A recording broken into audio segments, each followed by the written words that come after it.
নসিবে জুটেছে যে আমি আমাদের মাননীয় প্রধানমন্ত্রী শেখ হাসিনার ইয়াং এইজের ক্যারেক্টারটা প্লে করতে পেরেছি। পলকের একমাত্র মন খারাপের সঙ্গী ছিলেন নুসরাত ফারিয়া। এই অভিনেত্রী আওয়ামী আমলে সংসদ সদস্য হওয়ার লোভে পলকের ডাক পেলেই যেতেন তাকে সঙ্গ দিতে। সাবেক আইসিটি প্রতিমন্ত্রী জুনায়েদ আহমেদ পলকের মাথা ব্যথার একমাত্র ওষুধ ছিলেন নুসরাত ফারিয়া। জানা গেছে, জুনায়েদ আহমেদ পলকের মেজাজ খারাপ হলেই অভিনেত্রী নুসরাত ফারিয়ার ডাক পড়ত। নুসরাত ফারিয়ার ফিটনেসের প্রতি তার ছিল অন্যরকম আকর্ষণ। ঢাকাই সিনেমার এই আলোচিত নায়িকা হযরত শাহজালাল আন্তর্জাতিক বিমানবন্দর থেকে আটক হয়েছেন। রোববার বাংলাদেশ বিমানের একটি ফ্লাইটে থাইল্যান্ড যাওয়ার সময় ইমিগ্রেশন পুলিশ তাকে আটক করে। পরে ভাটারা থানায় পুলিশের কাছে তাকে হস্তান্তর করা হয়।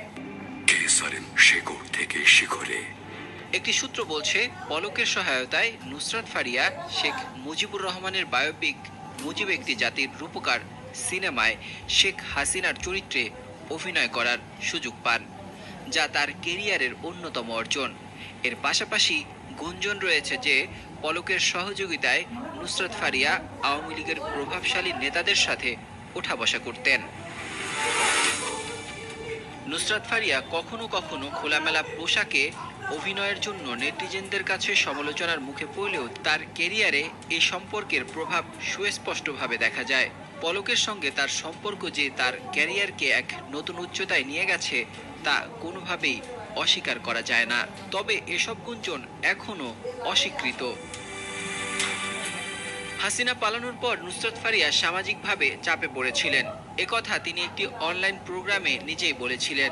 গত মার্চে নুসরাত ফারিয়া বলেন, অনেকেই কটাক্ষ করে বলছেন পালানোর বায়োপিকটা কবে করবে। নুসরাত ফারিয়া দাবি করেন, পরিস্থিতি বদলে যাওয়ার পর পুরো দেশ আমাকে ঘৃণা করা শুরু করলো। আমরা সবাই জানি দেশে কি হয়েছে, কিন্তু এজন্য কোনো শিল্পীকে দোষারোপ করা ঠিক নয়।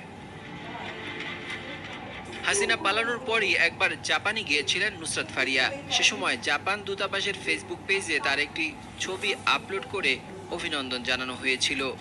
স্বৈরাচারের দোসর হয়েও কিভাবে তিনি এমন প্রাধান্য পেলেন তা নিয়ে সে সময় বিস্তর আলোচনা হয়েছিল। তখন তাকে বিদেশে যেতেও বাধা দেওয়া হয়নি। সাবেক প্রতিমন্ত্রী পলকের সঙ্গে প্রেম স্ক্যান্ডাল ও স্বৈরাচারের দোসরগিরির পাশাপাশি নুসরাত ফারিয়ার বিরুদ্ধে আরও অনেক স্ক্যান্ডালের অভিযোগ পাওয়া গেছে। তিনি অনলাইনে জুয়ার প্রচারণা করতেন নিয়মিত। জুয়ার একটি অ্যাপের শুভেচ্ছা দূতও ছিলেন তিনি। শুভেচ্ছা দূত হওয়ার পাশাপাশি সেই অ্যাপের একটি গানেও দেখা গেছে তাকে।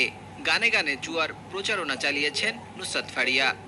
সবাই মিলে খেলবো, আনন্দ করে ফিরবো, সাবধানে খেলে যাব, এমন কথার একটি গানে জমকালো পরিবেশনায় অংশ নিয়েছেন নুসরাত ফারিয়া।